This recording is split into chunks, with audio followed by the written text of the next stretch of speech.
by Scared is Better, available for free on Kindle Unlimited, for sale on Amazon. Zuzu. I thought of Robert as my best friend. We'd grown up on bikes together. Every spring break, we did a camp out in my backyard. And every year I got him Twizzlers and a new Lego set for his birthday. It wasn't that I didn't want to attend his birthday party, but we were literally going into high school next year. I surveyed the party at his parents' expansive green backyard. There were balloons attached to everything that didn't move. The table with the huge sheet cake in school colors, blue and gold, was rimmed in bunting and the brightest blue tablecloth. There were some standard games: pin the tail on the donkey, cornhole, in school colors, I might add, and ladder ball. His mom had set up a food table with pizza boxes stacked high, napkins fluttering in the wind. It still felt like we were 12. It felt like we weren't entering high school. But I didn't know the worst was yet to come. As I walked through the yard, I saw him. It was a clown, white face, huge eyebrows that he liberally launched up and down, puffs of blue hair sticking out behind his ears. Just glancing at him made me irate with anger. This party went from childish to officially second grader. Then, as I looked at his red and white and blue striped jumpsuit, oversized 20 shoes, the red rubber nose, it got worse.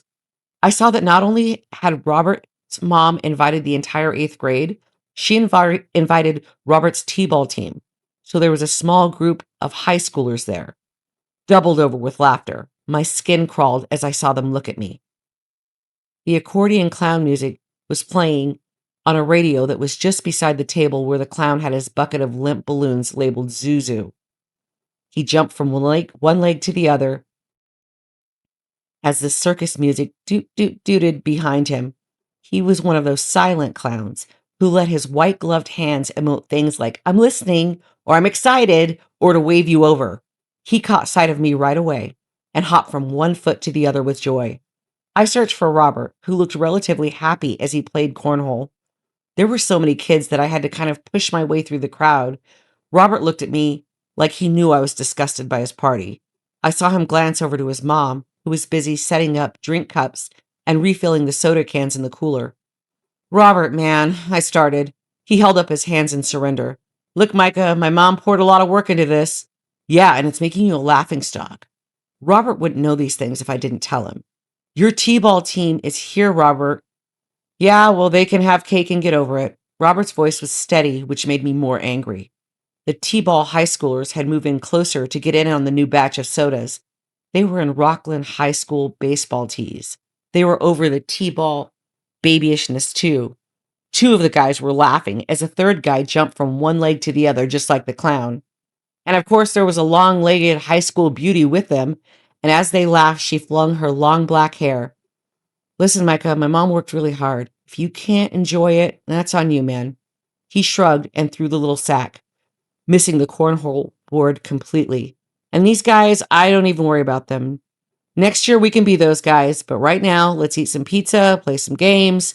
He squared up his next shot. "You'll see, those guys are going to have fun too."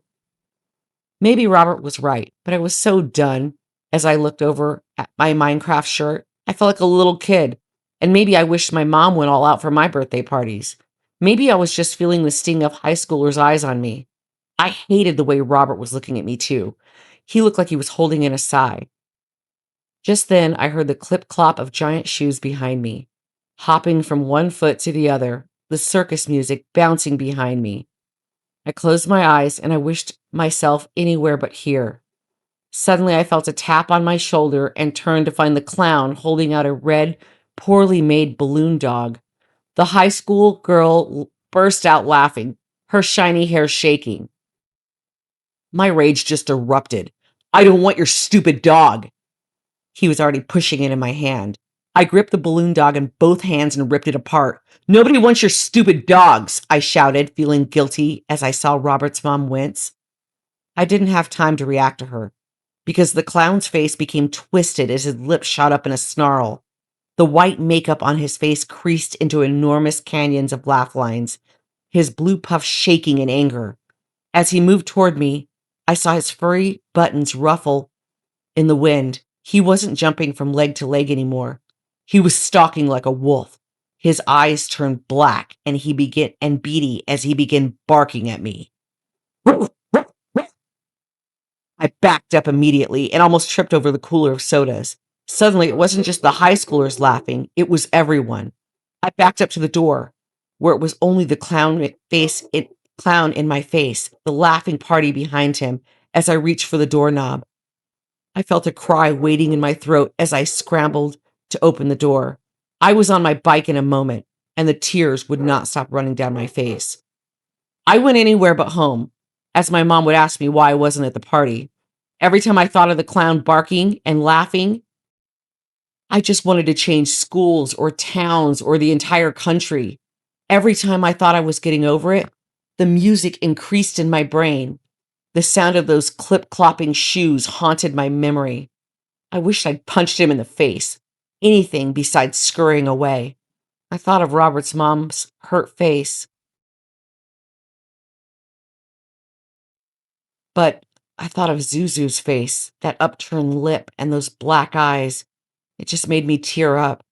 I waited until almost dark when Mom wouldn't question why I was home. I turned down my street and I could still hear the earworm of circus music in my ear. I could almost feel it vibrating on my teeth as I got off my bike.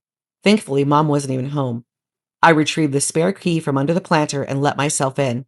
I usually love being in the house by myself, but today it would have been nice to have somebody else with me. The thought of that barking clown haunted my every thought, and on top of that, I'd fled before eating, so I was starving. I went to the kitchen and saw a real surprise.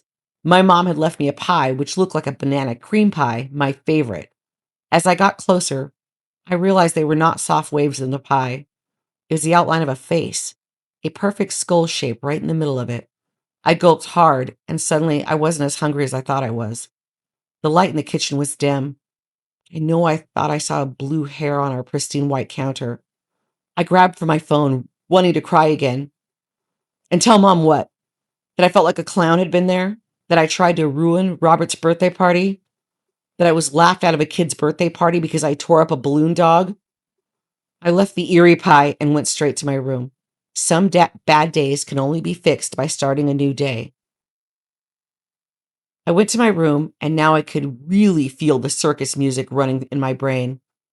I went to my speaker to turn on anything that would help me drown out this polka-ish terrible song over and over again. And as I reached for my speaker, I saw that something was sitting up on my desk. It was a blue balloon dog, as pert and happy as I was terrified. I was getting out of there. Once again, I found myself running for the door. When I looked at my bed, I saw my comforter covering a huge body, its shoes sticking up comically tall. The comforter was pulled over its face, but two blue puffballs were sticking out of either side near my pillow. As the figure began to rise out of my bed, I ran for the door, but the doorknob turned into a huge red clown nose. I stumbled back in horror. I stepped on a balloon that popped so loud I began to shake. And that's when I found out Zuzu could talk.